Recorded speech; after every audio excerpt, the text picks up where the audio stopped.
And the little that we have, must we depend on others in order to maintain them? Or we can maintain them ourselves?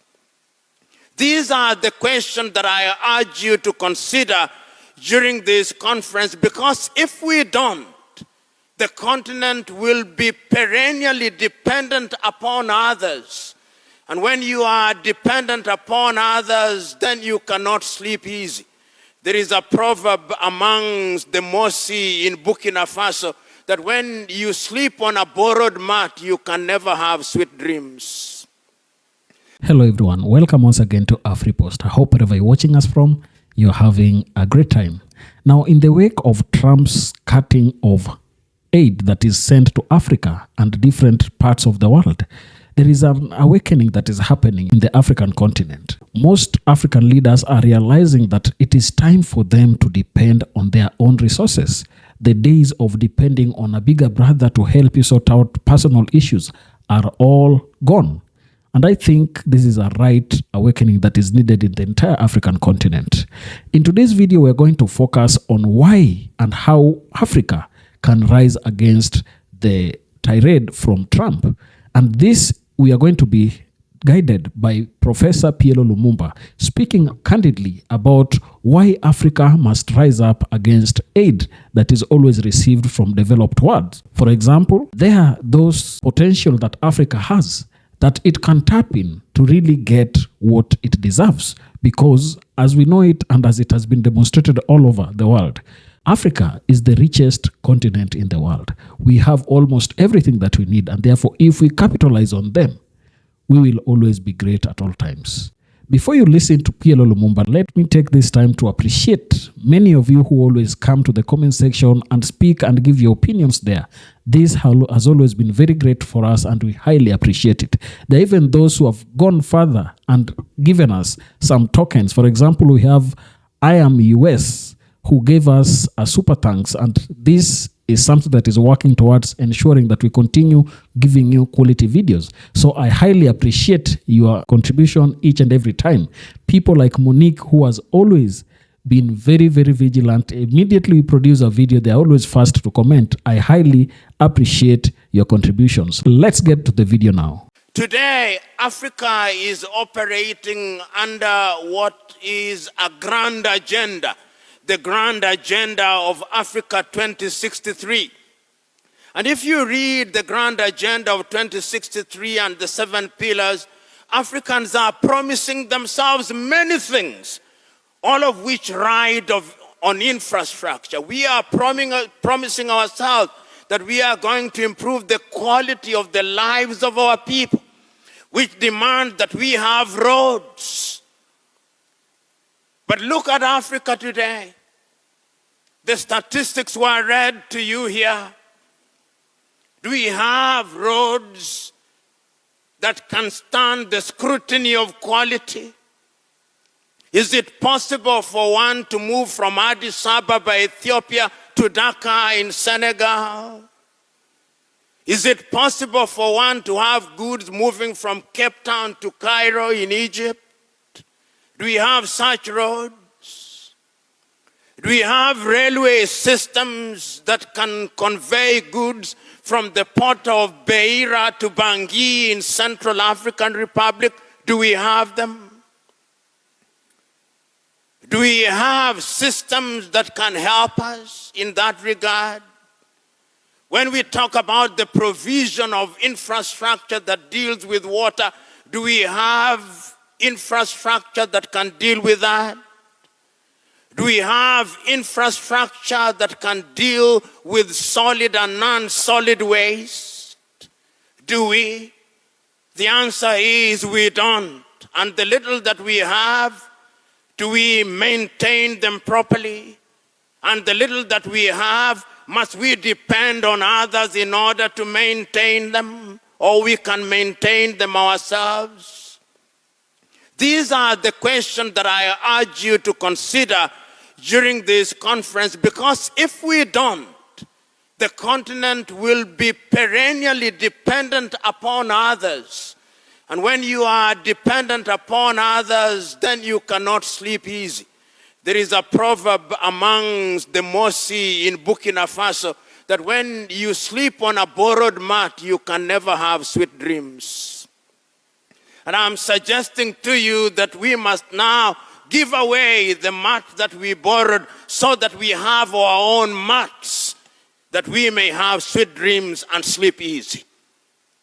Africa Agenda 2063 is a promise that we are going to have energy, that Iran produces more electricity than all African countries combined, excluding Egypt and South Africa. If we are in such a state, then we know that we are in trouble. And the only way to get ourselves out of trouble is to begin to innovate and invent. Whenever I go to Namibia, there is a big poster saying that Namibia can supply the whole of Africa with solar energy. Good, but have they?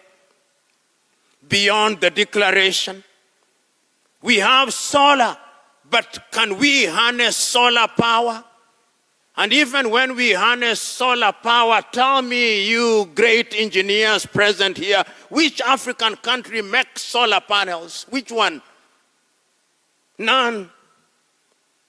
Which African company is in the business of solar research and development? Which one? Which university in Africa is involved in research and development in solar? None. And if you are not involved, how then can we talk about sustainability? We are talking about wind as clean energy. Which university in Africa is involved in the area of research and development in wind energy? None. And I'm suggesting to you that it is your institution that must begin to work with industry and with the academy so that we can begin to get into the arena of research and development and therefore be the fuel that catalyzes sustainable development as contemplated under Africa Agenda 2063. Right now, because we are in the business of promising ourselves things, we have also promised ourselves that we have something called Africa Continental Free Trade Area. Good. On paper, you can't fault it. But tell me, engineers, how are we going to trade amongst ourselves if we don't have the right infrastructure? I remember talking to a friend of mine who is in the poultry business in Liberia. He put up a farm in Liberia and he had his first major product to transport to Sierra Leone.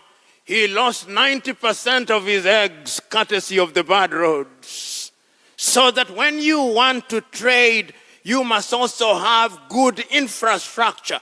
Africa Continental Free Trade Area is only going to have meaning when we have supportive infrastructure. And that is why you have big business. It is a tall order. And today, therefore, during this conference and during the period that we are here, I believe that the clarion call should be, are we engaging sufficiently, innovatively, in a manner that is going to ensure that going forward we have good roads? We are asking ourselves, are we going to engage effectively to ensure that going forward we have good energy and in sufficient quantities? Are we going to ensure that we have sufficient know-how in order to harness the resources that we have? Are we going to ensure that there is sufficient connectivity within the universities and interaction between universities and industries so that we have a continent that is capable of carrying the load of development on the back of sustainable infrastructure? You know, there is a beautiful saying that if a cat wants to become a lion, the first thing is that it must lose its appetite for rats. I'm suggesting to us that if we are such a cat, the time is now to lose our appetite for rats, because it is only then that we are going to engage in activities that will ensure that we can invent and innovate. Today, we know that Africa did not earn the dividends of the first industrial revolution as it ought to have, or even the second, or even the third. Today, we are in the fourth industrial revolution. When we are talking about artificial intelligence and we are talking about all those things, have we contemplated how that is going to impact on how we deal with infrastructure? Have we asked ourselves how we are going to ensure that what we have will develop the things that we ought to? Have we asked ourselves what we are going to do with the resources that we have so that we have value addition? If it is in the area of energy that I've already talked about, have we contemplated how that is going to be impacted upon through artificial intelligence? These are the things that I am urging all of us to wrap our minds around, because I have no doubt that we have the intellectual capacity to do it. The 300 of you who are assembled here and who are only a sprinkling of the many engineers in different facets of the engineering profession, I am urging all of us who are present here that going forward we must constantly remind ourselves that it is we who will bring change in the continent of Africa. To constantly remind ourselves that infrastructure is the mother's milk of sustainable development. To constantly remind ourselves that without sound infrastructure, Africa will always continue to punch below her weight.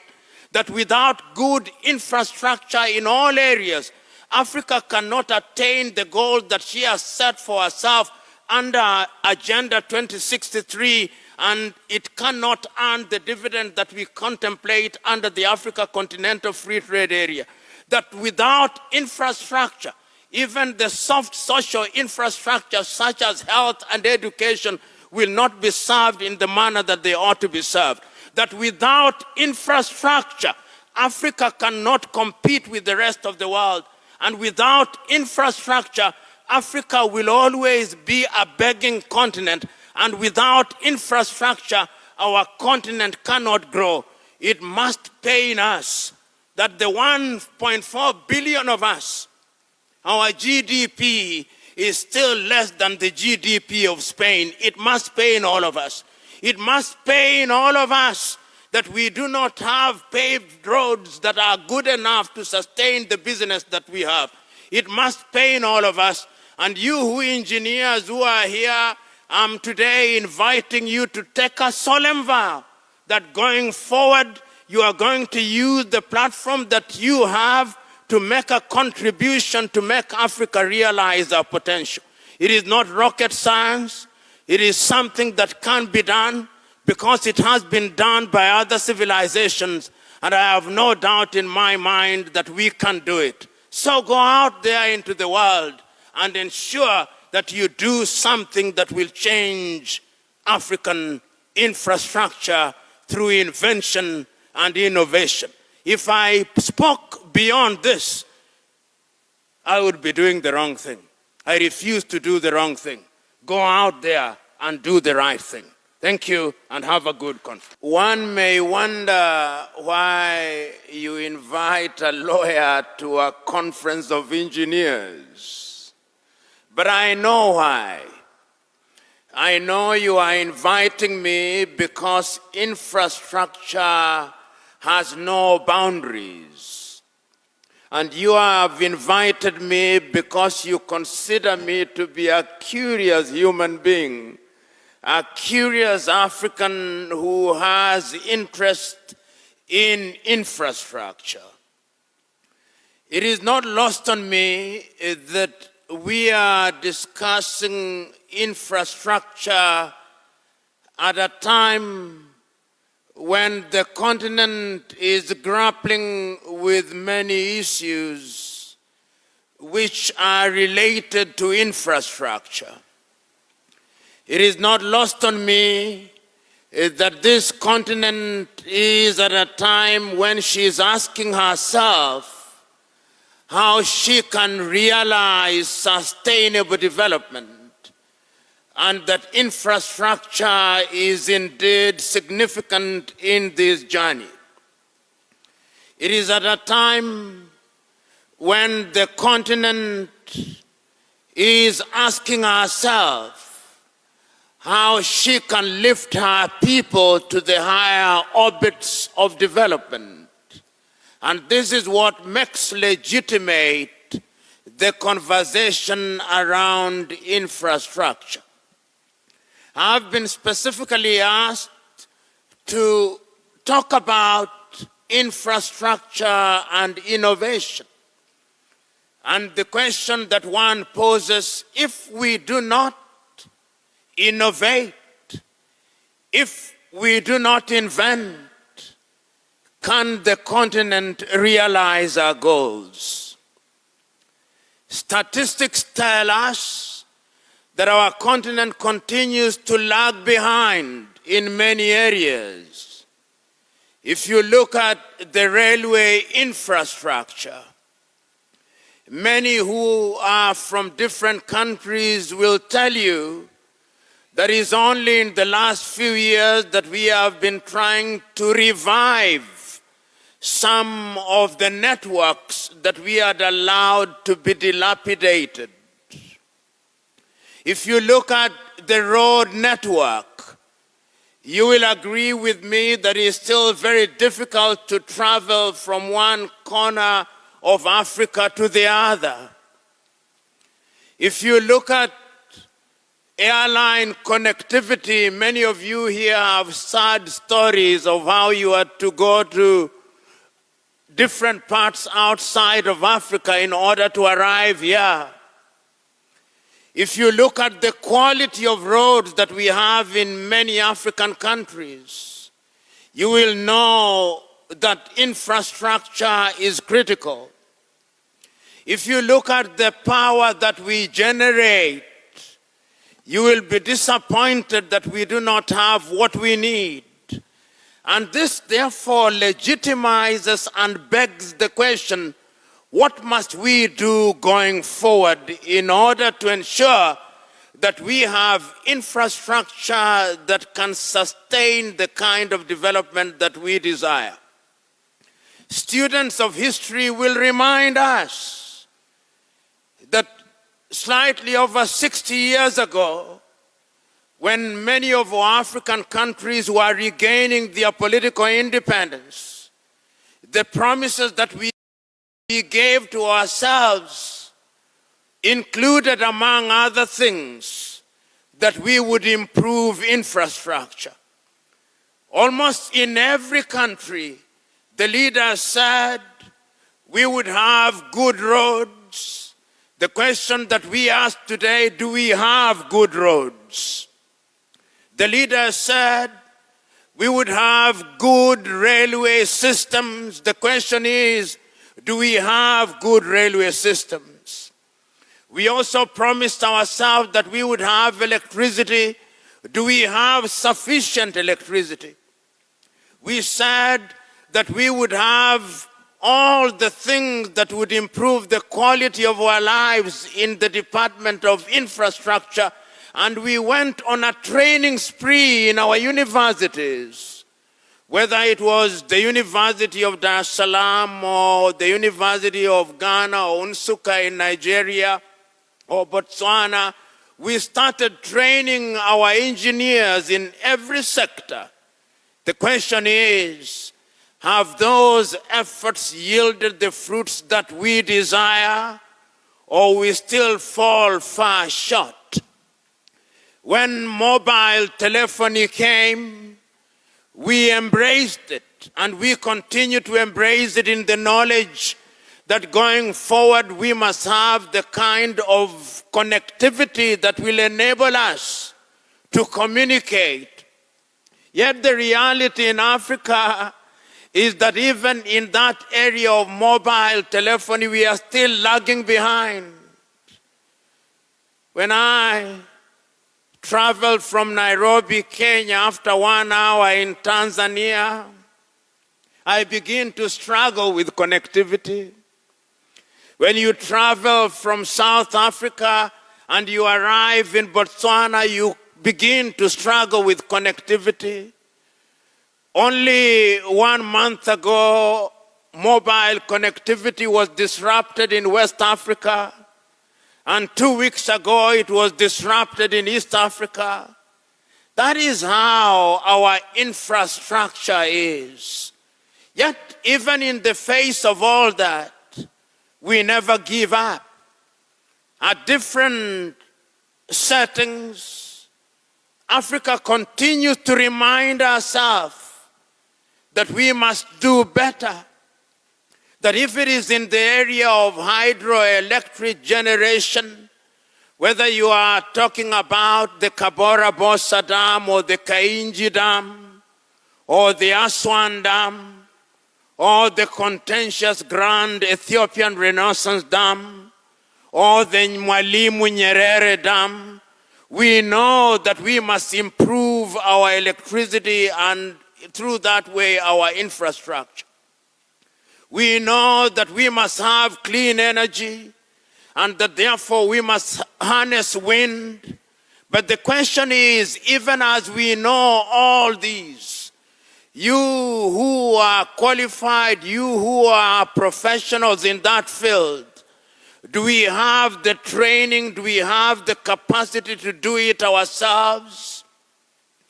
And when we talk about roads and road construction, and today, wherever you travel in Africa, there are massive road projects that are going on.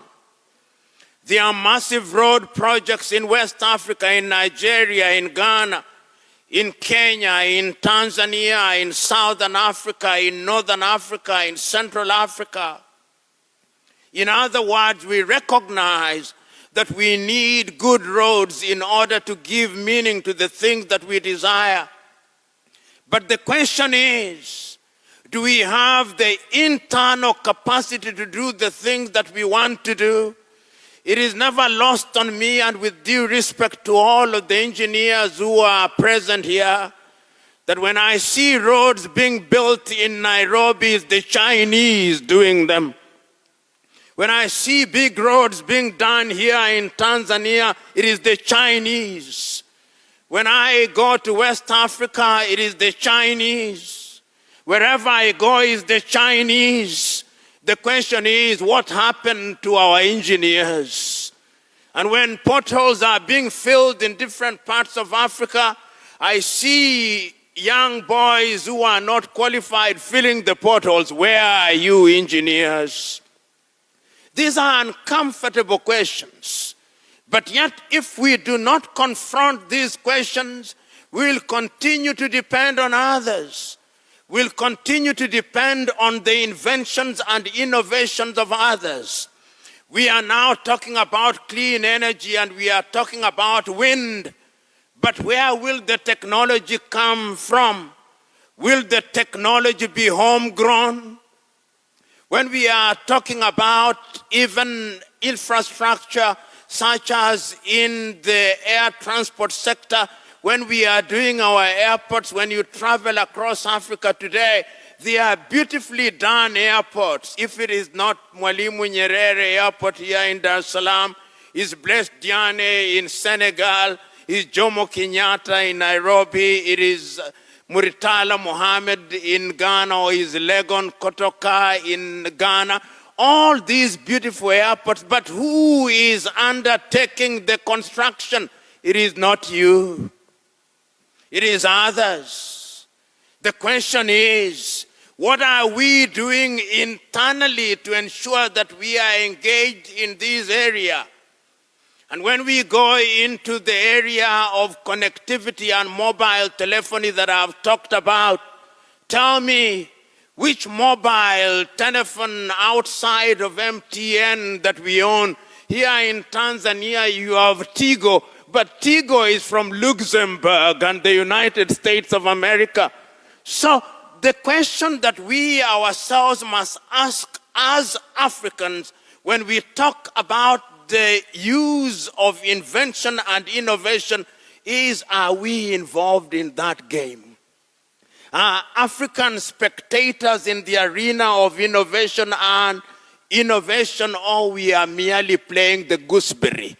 And I'm suggesting to us that we are playing the gooseberry, that we are merely spectators. And when you are spectators, it means that you do not have a skin in the game. It means that what you see as technology can be taken away. Today, if you look at Africa, we are beginning once again to recognize how significant the railway systems are. When I was a young man and a young student, we read and knew about Tazara. Then we allowed Tazara not to fulfill what it ought to have done. Today, we are having new railway systems. Between Ethiopia and Djibouti, there is one. In Uganda and Kenya, we have the standard gauge railway. In Tanzania, you have a beautiful one that I'm told is running from Dar es Salaam through to Morogoro, and ultimately will get into Dodoma. Beautiful arrangements. But are Tanzanians involved? Is the rolling stock from Tanzania? At least Tanzania has modern rolling stock. In other parts of Africa, what they have rejected in India and China is what they bring here, newly painted as rolling stock. The question is, what then must we do as professionals in order to be in the arena of innovation and invention? What are we teaching at our universities? What are we teaching in different colleges that are involved in ensuring that we have sustainable infrastructure? Now, from the just played clip, I tend to agree with PLO Lumumba in many fronts. Africa needs to come and develop its own resources so that it does not continue depending on aid from foreign countries. You know, these aids that always come to developing world, they come tagged with their personal interests. US interests in Africa are funded through this aid, and therefore they are coming there and leveraging against you and saying that if you don't do this and this, we are not going to do this and that. And that is the same thing that is now happening to South Africa. South Africans, you are finding that Trump is threatening them with sanctions and other things.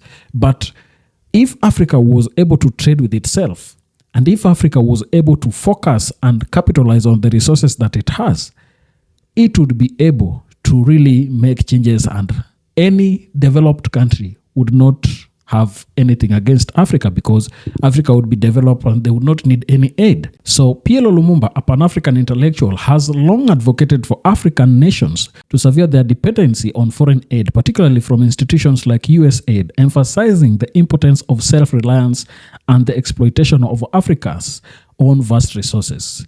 His advice revolves around the notion that aid often comes with strings attached, compromising sovereignty and perpetual circle of dependency rather than fostering genuine development.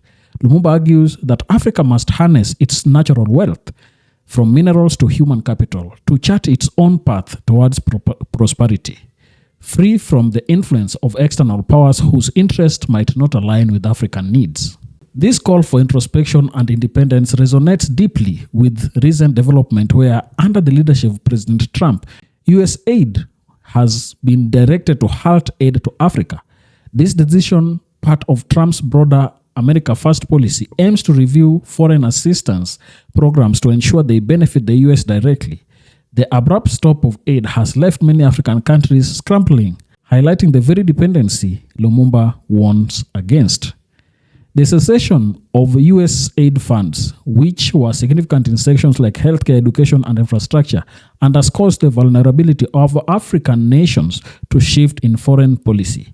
Lumumba's advice thus gains urgency. African countries are now at a crossroads where the development of local resources, both economic and intellectual, becomes not just ideal but necessary. The current scenario serves as a stark reminder that reliance on foreign aid can lead to instability when those funds are unpredictably withdrawn. Instead, by following Lumumba's counsel, African nations could pivot towards self-sufficiency, potentially turning this challenge into an opportunity for true empowerment and sustainable growth. That is all that is there. I think all African countries must follow the advice from PLO Lumumba. Africa must develop itself. We must stop depending on other nations to help us and solve our critical issues. Tell me down in the comment section what you think about this. And if you're watching us for the first time, don't forget to subscribe to our channel, like this video, and also share. Thank you, and may the good Lord bless you. Goodbye.